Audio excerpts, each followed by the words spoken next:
আর জামাই ষষ্ঠীর জন্য আজকে মাছের মাথা দিয়ে ডাল হবে, মুগের ডাল, ইলিশ মাছ ভাপা হবে, মাটন হবে, চিংড়ি মাছের মালাইকারি হবে।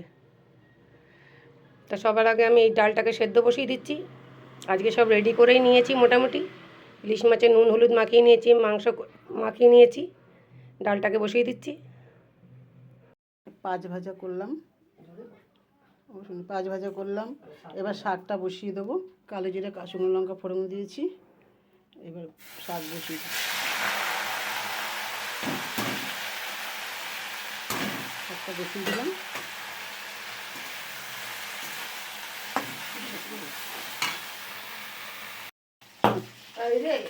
মাছের মাথাটা ভাজছি, এবার তুলে নেব। মাছের মাথাতে যে ডালটা হবে সেই ডালটা এখন ফোড়ন দেওয়া হচ্ছে।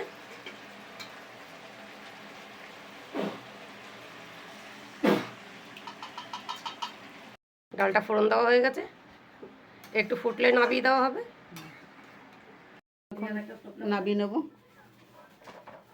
ডালটা হয়ে গেছে, ডালটা এখন নাবিয়ে নেব।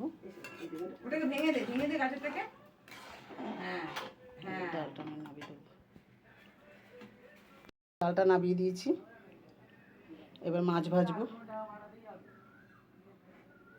কড়াইতে তেল দেবো, এখন দিইনি। মাথা আর লেজা ভাজা হবে।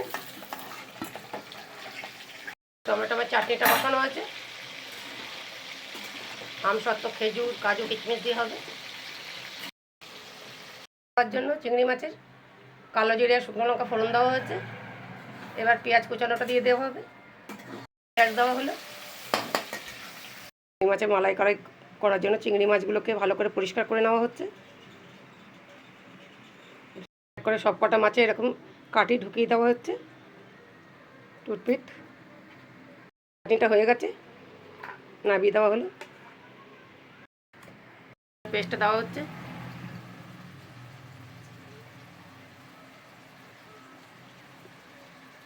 বাটা দেওয়া হচ্ছে, হলো। একটু মিষ্টি দেওয়া হচ্ছে। মাছগুলো দেওয়া হবে এখন।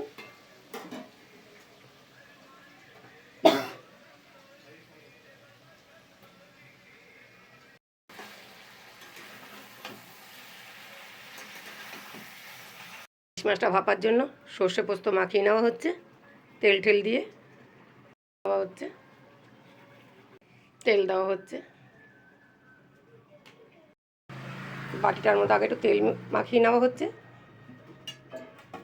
মাছগুলো পেতে নেওয়া হচ্ছে, ভাপায় বসানো হবে। তেল ওপর থেকে দিয়ে দেওয়া হচ্ছে। কতগুলো কাঁচা লঙ্কাও দেওয়া হবে, কতগুলো কাঁচা লঙ্কা সাজিয়ে দেওয়া হচ্ছে ওপর থেকে ঝালের জন্য। বসিয়ে দেওয়া হলো।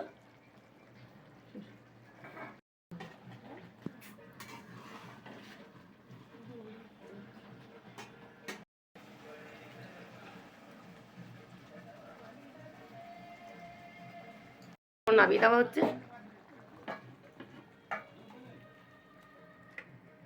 মাছের মালাইকারিটা হয়ে গেছে, নাবিয়ে দিলাম। ওটার জন্য আলুগুলোকে আগে ভেজে নেওয়া হচ্ছে। গোটা জিরে, তেজপাতা আর শুকনো লঙ্কা ফোড়ন দেওয়া হয়েছে।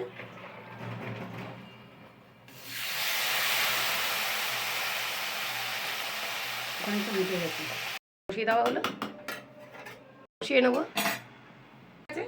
এখন আর ঢাকনাটা খোলা যাবে না, এর মধ্যেই রইল। ওটা খুব ভালো করে কষিয়ে প্রেসারে দেওয়া হবে। মাংসটা কষা হয়ে গেছে, এবার নাবিয়ে প্রেসারে দিয়ে দেবো।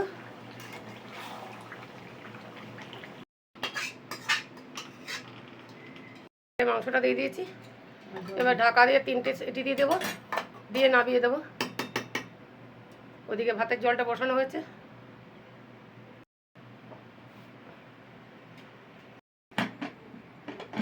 3টে সিটি দিয়ে নাবিয়ে দেবো এবার।